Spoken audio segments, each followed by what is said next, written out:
먼저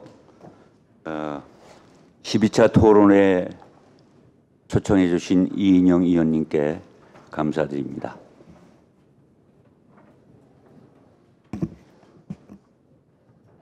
첫 번째 제가 발췌해서 낸 거 그거 좀 참고로 해서 제가 말씀드리겠습니다. 우리나라 헌법은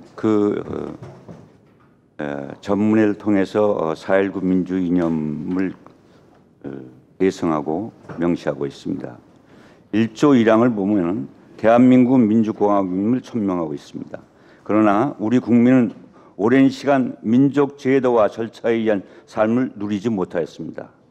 1960년 4.19 혁명을 시작으로 1979년 부마 민주항쟁, 1980년에 5.18 민주화운동, 그리고 1987년에 6월 항쟁에 이르기까지 민주화를 위한 끊임없는 투쟁을 계속해 왔습니다.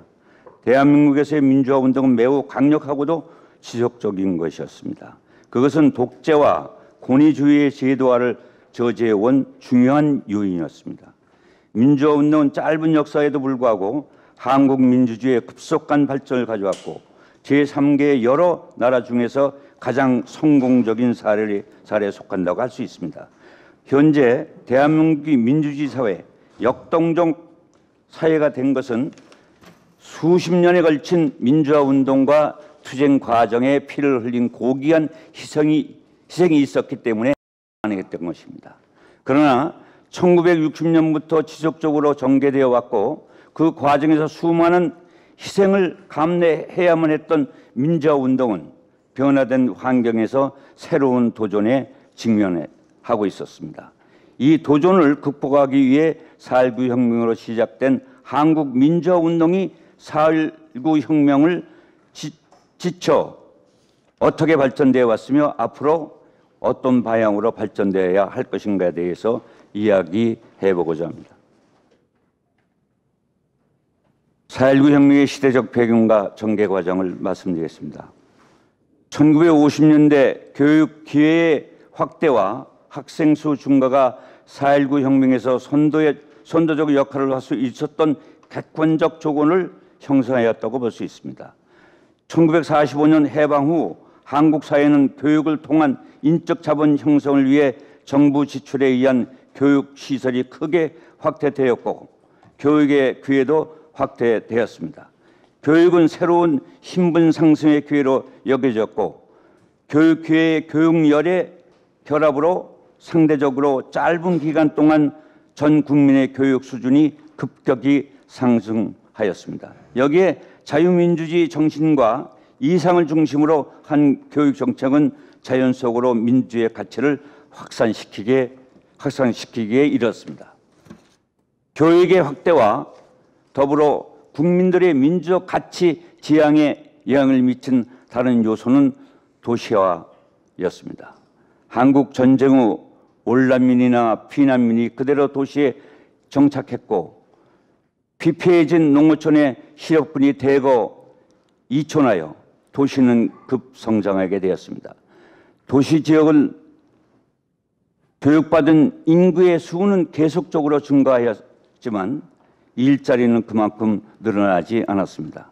일자리를 창출하기 위한 사회 경제적 상황도 나아지지 않고 있었습니다. 한국 경제는 미국의 경제 원조에 매달려 유지되었습니다. 미국은 한반도의 공산화를 막고 자본주의 경제 체제를 유지하기 위해 한국의 원조를 제공했고 그 원조는 극심한 식량난의 전후 복구에 도움을 주었습니다. 그러나 원조 물자는 주로 소비재였습니다. 잉여 농산물의 원조는 가격 경쟁력의 절대 열세인 한국 농업을 비폐화시키고 말았습니다. 1957년 미국은 무상 원조마저 줄이고 대신 이를 유상 차관으로 바꾸는 등 미국 원조가 줄어들자 한국 경제는 큰 타격을 받게 되었고 빠르게 침체의 길을 걷게 되었습니다. 불행에 빠져들었습니다. 불경기, 실업, 물가고로 국민들의 삶은 점점 암담해지었습니다. 해방 후 구성된 재헌의회는 대통령 중심제 헌법을 제정하고 이승만을 대통령으로 선출했습니다. 초대 대통령으로 선출된 이승만은 민주주의를 실행하려는 의지도 없었고 역량도 부족했습니다. 친일파 청산소홀과 농지개혁의 소극적 태도로 일관된 반공 정책은 이승만 체제에 대한 민심 이반을 야기하게 되었고 발췌개헌과 4.4.5 개헌 등 정권 전략을 위한 헌법 개정도 서슴지 않았습니다. 협의 민주주의를 통한 정당성 확보를 시도하지 않았던 이승만 정권은 발췌개헌, 4.4.5 개헌과 선거 때마다 논란이 되었던 부정선거 시비 등 파행적 정치 행태를 취했으며 이는 이승만의 취약성을 반증하는 사건들이었고 또한 1인 독재 체제의 지속을 위한 무리수와 선거 우위를 지키기 위해서 더욱 강화되는 억압과 부패는 일부 지식인과 대학생들에게 한국 자유민주주의에 대해 깊은 회의감과 이승만 정권에 대한 저항을 심어주었습니다. 위에서 살펴본 4.19 혁명 당시의 시대 상황은 한국 사회의 모순과 사회적 불만을 야기하게 되었고 이는 결국 4.19 혁명이라는 결과를 낳게 되었습니다. 여기서는 4.19 혁명의 전개 과정을 크게 3단계로 나누어 살펴보고자 합니다. 첫 번째 단계로 1960년 3월 15일에 3.15 부정선거 규탄 시위로부터 1960년 4월 26일 이승만 대통령의 하야하기까지 4.19 혁명의 시작은 3.15 부정선거를 직접적 계기로 한다. 자유당 정권의 부정선거에 향하는 마상 시민들의 민주당원들은 시가 행진과 함께 부정선거 반대 시위를 하였고 경찰의 발포로 첫 사상자가 발생하였습니다.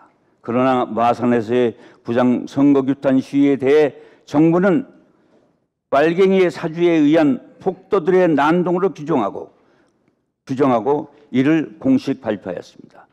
정부의 발표에 대응에도 불구하고 4월 4일 전북대생 300여 명의 시위와 서울에서의 규탄 대응은 끊이지 않았습니다. 그러던 중 4월 11일 체류탄에 눈에 박힌 채 물 위에 떠오른 김주열의 시체가 발견되었습니다. 마산 지역 고교생들의 시위는 절정에 이르렀고 4.19 혁명의 불길이 타오르게 되었습니다. 4월 18일 국회의사당 앞에 직결된 4천여 고려대 학생들은 선언문 낭독을 통해 평화적 시위에 기가동 중 정치 깡패의 습격을 받게 되고 이를 계기로 자유당 정권은 걷잡을 수 없는 국민적 저항에 직면하게 되었습니다. 4월 19일 서울을 비롯한 전국 주요 도시에서 군민적 시위가 전개되었습니다. 경찰은 학생을 비롯한 시위 참가자에게 발포하여 전국적으로 186명의 사망자와 6천여 명의 부상자가 발생하였던 것입니다. 이에 정부는 비상계엄을 선포하고 검열을 강화하였습니다. 그럼에도 불구하고 계속되는 시위와 경찰의 무자비한 시위 진압으로 학생들의 희생을 우려한 대학 교수단 300여 명은 학생들의 피해 보답하라는 프랭카드를 앞세우고 시국 선언문을 낭독한 후 해산하였고 학생과 시민들은 철야 농성을 계속하였습니다. 26일 오후 전 이승만은 하야 성명을 드디어 발표하였습니다. 이에 국회는 오후 긴급 본회의를 통해 만장일치로 의결하여 독재 정권의 종말을 고하였던 것입니다. 이 과정에서 가장 치열하게 싸운 주체 세력은 학생들로서 특히 고교생과 대학생들이 시위에 선두에 서고 나머지 세력들이 동참하는 행세를 이루었습니다. 이들은 조직적 대중이라기보다는 자연 발생적 참가였으며 상황을 조직화하고 이끄는 지도부가는 부재했었습니다. 두 번째 단계는 허정 과도 정부로부터 장면 정권 출범까지의 시기입니다. 과도 내각은 4.19 혁명의 모순을 해소할 수 있는 혁명 내각이거나 탈권위주의적 민주내각 성격의 거국 내각이 구성되어야 했었습니다. 그러나 허정 과도 정부는 과도 정부로서의 과제 수행에 적합하지 않았었습니다. 미국의 간섭과 민주당의 준여당적 성격으로 인해 4.19 혁명성을 수행할 수 없었고, 과도 정부의 반혁명적이고 미온적 태도는 국회의 즉각 해산과 총송 실시를 요구하는 시위가 전국적으로 발생함으로써 국민적 반발에 직면하게 되었습니다. 이에 7월 29일 민의원 참여연 선거를 실시하여 결국 민주당의 압승으로 국회는 대통령의 윤미선 총리와 장면을 선출함으로써 제2공화국이 출범하게 되었던 것입니다. 이 단계에서 학생 세력들은 국회 해산을 요구하는 데모를 연일 계속하였습니다. 학내 민주화 운동 또한 전국적으로 확산되어 갔던 노동자 계급들은 노조 결성을 시정하였고, 혁신 세력들은 혁신 세력을 규합하여 합법 대중정당 변설에 힘을 쏟았습니다. 민주주의 관철을 위한 정권 장악의 공간이 형성되지는 못했습니다. 세 번째 단계는 제2공화국 기간, 즉 장명 정권 출범부터 군사 쿠데타 반발 이전까지입니다.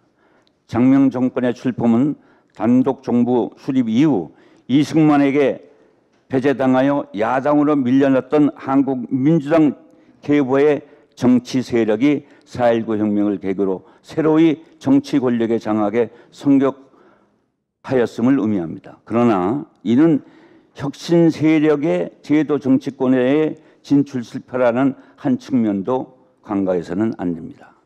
이 세 번째 단계에서 중요한 양상의 하나는 정치적 균열이라고 보여집니다. 민주당 정권 내부 분열과 통일 문제를 둘러싼 균열, 그리고 민주주의를 둘러싼 균열은 제2공화국의 한계를 극명하게 보여주었던 것입니다. 4.19 혁명 이후 민주화 운동의 전개 과정을 말씀드리겠습니다. 한국 민주주의의 비교적 짧은 역사에도 불구하고 급속한 발전을 이룩할 수 있었던 것은 독재 정권에 저항했던 민주화 운동에 의한 한국 민주주의의 발전이 주동이었습니다. 그 후 대의민주주의가 안착된 가운데 민주개혁이 도모되었기 때문입니다. 이 두 과정이 단절되지 않고 단계적으로 발전할 수 있었기 때문에 열악한 역사적 조건에도 불구하고 민주화를 이뤄낼 수 있었던 것입니다. 이러한 민주화 운동의 시작으로 4.19 혁명이 있었습니다. 4.19 혁명은 이승만 부패 정권을 물러가게 하고 제2공화국의 길을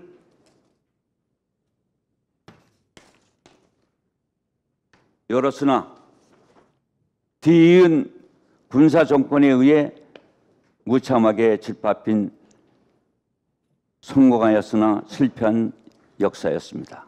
그렇지만 4.19 혁명 이후 권위주의와 부정부패에 항거하는 민주화 운동의 정신적 상징이자 소중한 경험으로 자리 잡아왔습니다. 이 소중한 경험은 이후 박정희 개발 독재에 저항하여 전개되었고 부마 항쟁으로 이어졌습니다. 1970년대 유신 체제의 등장으로 민주화 운동은 한동안 침체를 면치 못하였으나 그것은 오래가지 않았습니다. 다시 등장한 민주화 운동은 학생 운동을 넘어 점차 제2 세력의 운동으로 발전했습니다. 1970년대에 들어서는 노동운동을 비롯한 사회운동까지 포괄하게 되었습니다.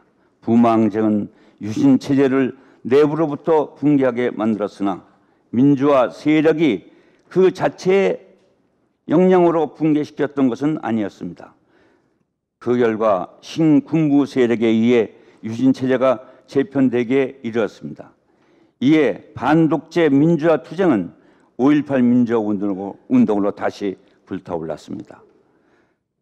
11.6 사태 이후 한국 사회의 민주화는 누구도 거역할 수 없는 당연한 추세였고, 이는 국민 모두가 요구하는 한순간도 지체할 수 없는 시급한 과정이었습니다.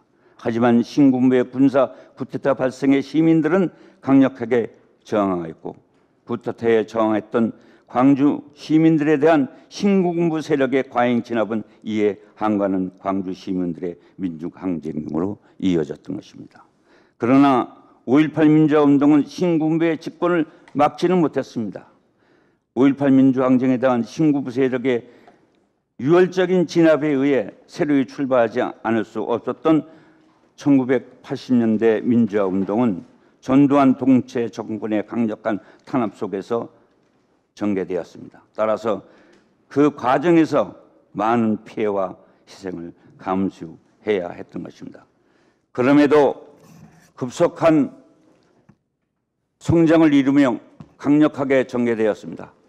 1980년대 민주화운동은 마침내 1987년 6월 항쟁으로 이어졌습니다.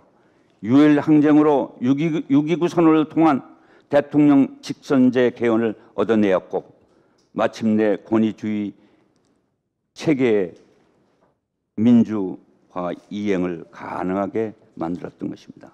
이와 같이 4.19 혁명 이후 본격적으로 형성되고 전개되었던 우리나라의 민주화 운동은 다음과 같은 특성을 가지고 있습니다. 그것은 밑으로부터 방식, 장기 집권 해소 투쟁, 친미정 군부 쿠데타, 권위주의 정권의 등장과 붕괴, 민주주의의 이행의 불투명, 실질 민주주의의 실현의 실패 등입니다. 각 시간의 특성을 살펴보면 4.19 혁명은 권위주의 정권을 물리적으로 붕괴시키는 데 성공한 사례이고, 5.18 민주화 운동은 군부 정권의 재생산 과정에서 반쿠데타 민중항쟁과 탈권위주의 투쟁의 분수령이 되었고, 6월 민주항쟁은 지배연합을 위협하는 강력한 도전력으로 인하여 타협적 민주주의의 성과를 거둔 사례로서 각기 다른 특성의 측면을 갖는다고 하겠습니다. 한국 민주화 운동 과정에서의 4월 혁명의 의의는 대한민국의 민주주의는 민주화 운동을 통해 그 발전을 본격적으로 시작할 수 있었습니다. 이와 관련해 민주화 운동의 매우 이른 출발을 가능하게 만들었던 것이 4.19 혁명이었다고 생각합니다. 4.19 혁명은 한국 민주주의를 아래로부터 민주주의로 전환시킨 일대 전기가 되었다고 볼 수 있습니다. 또한 그것은 외부로부터 주어진 민주주의를 우리 자신의 민주주의로 전환시키는 중요한 계기가 되었다고 봅니다. 비록 4.19 혁명 1년 후 5.16 군사 쿠데타가 등장하였음에도 불구하고 4.19 혁명의 영향은 지속적이고 끈질긴 민주화 운동으로 이어졌던 것입니다. 그런 점에서 4.19 혁명 이후 민주화 운동을 출발시킨 결정적 계기로 작용했다고 할 수 있습니다. 4.19 혁명을 계기로 한국 민주화 운동을 이끌었던 핵심 세력으로서 학생 집단이 등장할 수 있었다는 점도 간과할 수 없습니다. 한 사회의 민주주의를 이끄는 세력은 통상 부르주아이거나 노동계급 및 그 정치 연합인 것으로 알려져 있습니다. 그러나 당시 이들 집단은 4.19 혁명에 의해 척결되어야 할 부패 세력이었고, 그들을 대신할 세력이 바로 학생 집단이었습니다. 4.19 혁명 이후 계속된 민주화 운동의 중심적인 세력은 학생 운동이었고, 이들은 지식인과 종교 세력, 재화 세력, 사회운동 세력, 정치권의 야당 등과 더불어 민주화 운동을 전개하였던 것입니다. 그러나 무엇보다도 한국 민주화 운동의 전개 속에서 4.19 혁명이 갖는 가장 중요한 의미는 그것이 한국 민주주의가 추구해야 할 목표를 분명하게 제시했다는 점에서 찾을 수 있습니다. 정상적인 선거 민주주의의 구축, 부정부패 척결과 자립적 경제발전, 노동운동 등 가층, 기층 민중적 권익 제고, 남북 분단을 극복하기 위한 통일운동의 목표를 제시했습니다. 이는 4.19 혁명 이후 진행된 민주화 운동을 통해 어느 정도 이루어진 면도 있으나 여전히 한국 민주주의가 추구해야 할 목표로 남아 있기도 합니다. 맺은 말을 드리겠습니다. 대한민국은 여러 가지 자절 요인에도 불구하고 지속적인 민주화 운동을 전개해 왔습니다. 그것은 저항과 투쟁을 통해 체득되었으며 발전 과정에서 수많은 희생을 치르기도 했습니다. 민주화 운동의 주체들은 대부분 비조직적 대중이었음에도 불구하고 맹목적 운동으로 비하환 사례가 없다. 물론 민주화 투쟁에서 승리한 몇 번의 가시적 성과에 불구하고 역사적으로 대중적 명망성을 확보한 인물이나 대안 세력을 만들어내지 못한 채 항쟁의 열기가 식으면서 후속 과제 관철에 대한 대책을 세우지 못했다는 한계는 분명히 있다고 얘기할 수 있겠습니다. 1987년 민주화 이후 한국의 민주주의는 더 이상 그 발전이 쉽지 않은 일종의 한계 상황에 직면해 있는 것으로 보입니다. 그것은 지역주의 정치나 젊은 층의 정치적 무관심과 혐오, 사회적 양극화와 같은 문제들 때문일 것입니다. 한국 민주주의의 발전의 새로운 주체는 점점 상실되어 갔다고 볼 수 있습니다. 민주화 이후 제대로 불리는 이들은 민주화 운동의 경험이 없고 사회 문제와 정치 참여에 소극적이었습니다. 인터넷 문화에 익숙한 그들은 온라인을 통한 공론장 속에서만 존재했습니다.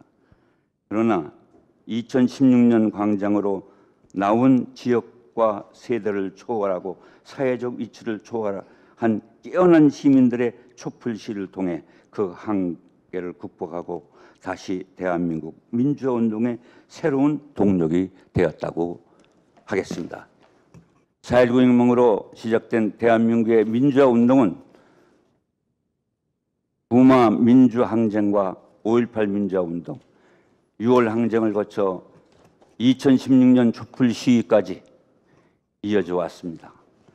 현재의 민주화 운동은 억압으로부터 자유와 자유를 확대시키고 인간의 기본적 권리를 수호하고 민주주의를 진전시키는 운동, 민족의 자주성을 확보하려는 운동이나 통일운동, 민중의 생존권과 더 나은 삶을 위한 투쟁, 어느 것이나 민주화 운동으로 볼 수 있겠습니다. 이는 어느 한 시기에 마무리되는 일시적 현상이 아닌 우리 사회 전반에 계속적으로 요구되는 가치의 이념으로 존재한다고 볼 수 있습니다.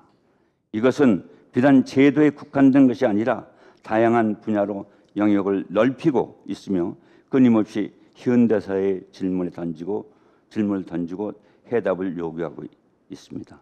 이제 그동안의 민주화 운동 성과를 계승하고 발전시켜 이념적 혁신을 이루어 낸다면 우리는 한 차원 승화된 발전적 민주적 발전을 이룩하게 될 것이라고 믿습니다. 감사합니다.